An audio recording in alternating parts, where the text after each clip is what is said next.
তো আজকের লেসনে আমরা যেটা শিখবো, আজকের ভিডিওতে আমরা শিখবো light house minimal liner logo design. So light house কি আমরা যদি একটু গুগল করি, আমি সময় স্বল্পতার কারণে আমি অলরেডি এর আগেই সার্চ করে নিয়েছি সি ওয়াচ টাওয়ার লিখে যদি আমরা গুগল করি তাহলে দেখবেন যে এই টাইপের কিন্তু ওয়াচ টাওয়ার কিন্তু আমরা দেখতে পাই, ঠিক আছে। এবং এই টাইপের কিন্তু প্রচুর পরিমাণে ভিন্টেজ লোগো এবং লাইনার লোগো আছে এবং এটা কিন্তু খুব একটা পপুলার লোগো।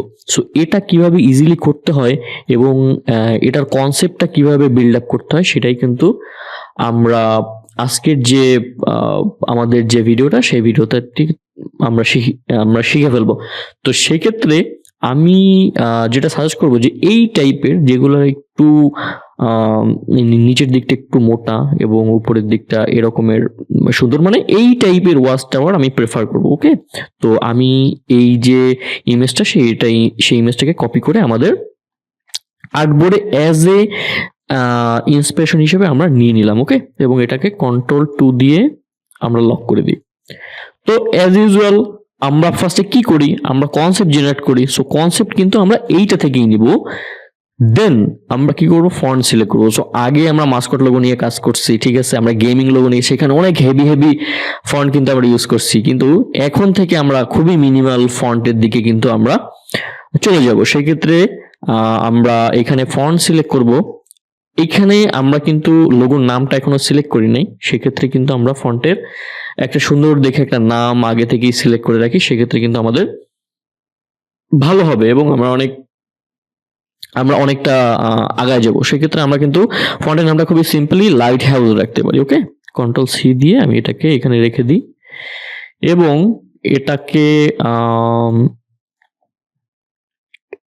মনস্টারাই থাক এবং এটাকে আমরা করে দিই মিডিয়াম। ওকে, এবং অল ক্যাপস করে দিই, বড় হাতের করে দিই সবগুলো, ঠিক আছে। এই যে এইভাবে করে দিই এবং Ctrl+S দিয়ে রেখে দিই। এটাকে আমরা চাইলে মিডিয়াম থেকে সেমি বোল্ড করে দিতে পারি এবং এইখানে আমরা একটা স্লোগান কিন্তু আমরা এখানে অ্যাড করে দিতে পারি। এখানে কিন্তু আমরা একটা স্লোগানের মতো অ্যাড করে দিতে পারি এবং সেক্ষেত্রে এই ফন্টগুলো আমরা পরে অ্যাডজাস্ট করব।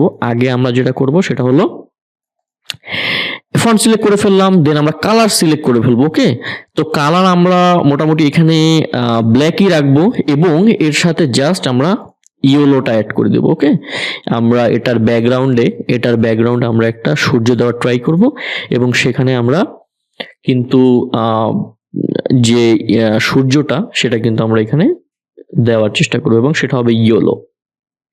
ওকে, সো দেন কালার সিলেকশন হয়ে গেল ব্ল্যাক আর ইয়েলো এবং আমাদের 4 নম্বর প্রসেস যেটা সেটা হলো লোগো প্রসেস। ওকে, সো লোগো প্রসেসে যেটা হবে সেটা হলো আমরা এটাকে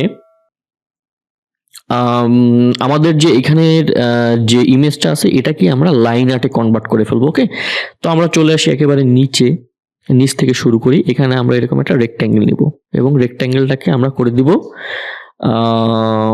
ইয়েলো করে রাখি দেখার সুবিধার্থে। এখানে আমরা স্ট্রোক রাখবো এবং স্ট্রোকটাকে একটু মোটা করে দিব। নাও এটাকে একটু বড় করে দিই এরকম ভাবে। এখন যেটা করতে হবে সেটা হলো এই যে উপরের যে অংশটা, এই উপরের অংশটা কিন্তু খুব ইজিলি করা যায়। সেটা হলো এই রকমের ধরে আমরা বড় একটা রেক্ট্যাঙ্গেল নিয়ে নিলাম এবং সেটাকে নিচেরটার সাথে অ্যালাইন করে দিলাম। ওকে, তো নিচের সাথে আমি কিভাবে অ্যালাইন করলাম, এই দুইটাকে সিলেক্ট করলাম এবং যেটার সাথে অ্যালাইন করব সেটাকে আরেকটা ক্লিক করলাম, তাহলে এই নিচেটা লক হয়ে যাবে।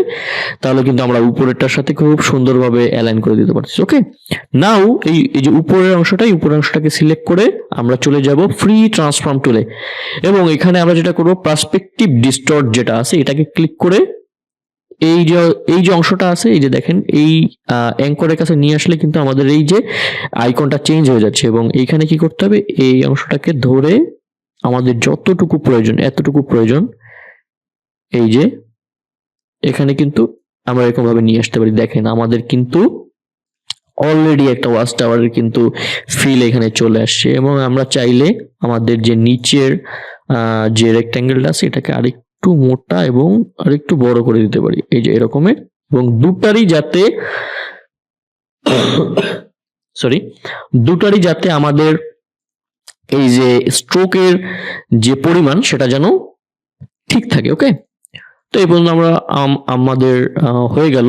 দেন এখন যেটা করতে হবে সেটা হলো যে এই যে উপরের অংশটা করে ফেলতে হবে। তো উপরের অংশটা করে ফেলতে হবে কিভাবে?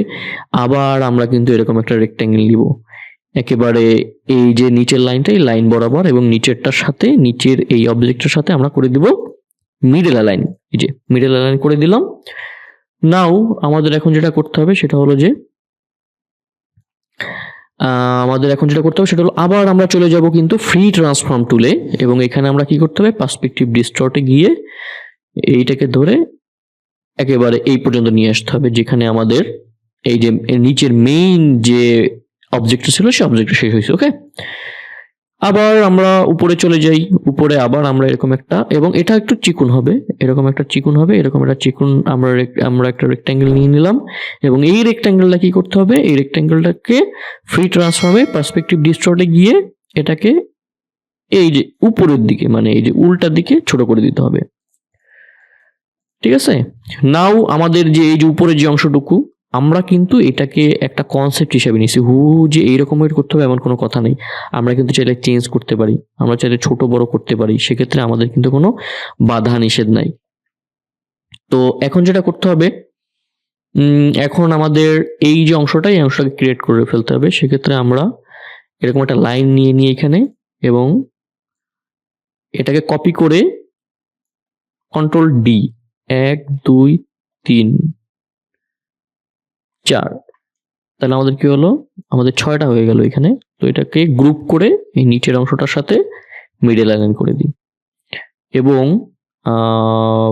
সেম ভাবে আমাদের যেটা করতে হবে সেটা হলো যে এইখানে একটা ইলিপস নিয়ে নিতে হবে এরকমের, মানে ডোমের মাথায় যে যে অংশটা থাকে সেই অংশটা আমরা করে ফেলবো এখানে।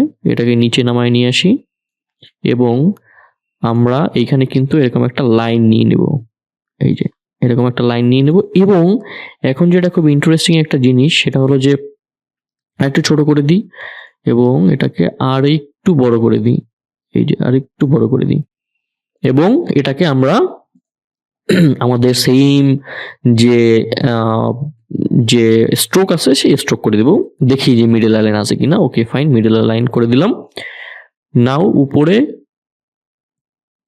ছোট একটা এরকমের লাইন দিয়ে দেবো, এবং এটাকে মিডল লাইন করে দেবো, এই যে মিডল লাইন করে দেবো। এখন আমাদের কিন্তু এই যে নিচের অংশগুলো কিন্তু প্রয়োজন নাই। তো সেক্ষেত্রে আমাদের কোন পর্যন্ত প্রয়োজন নাই, আমরা এখানে কন্ট্রোল ওয়াই দিলাম, তো এইখান থেকে কেটে ফেলবো। সেহেতু আমাদের এই অংশটাকে কন্ট্রোল 2 দিয়ে লক করে দিই।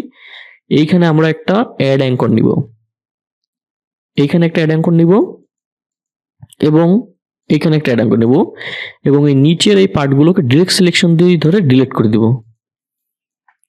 এই যে ডিরেক্ট সিলেকশন দিয়ে ধরে কিন্তু আমরা অলরেডি ডিলিট করে দিছি। এখন কন্ট্রোল ওয়াই দিয়ে দিলাম।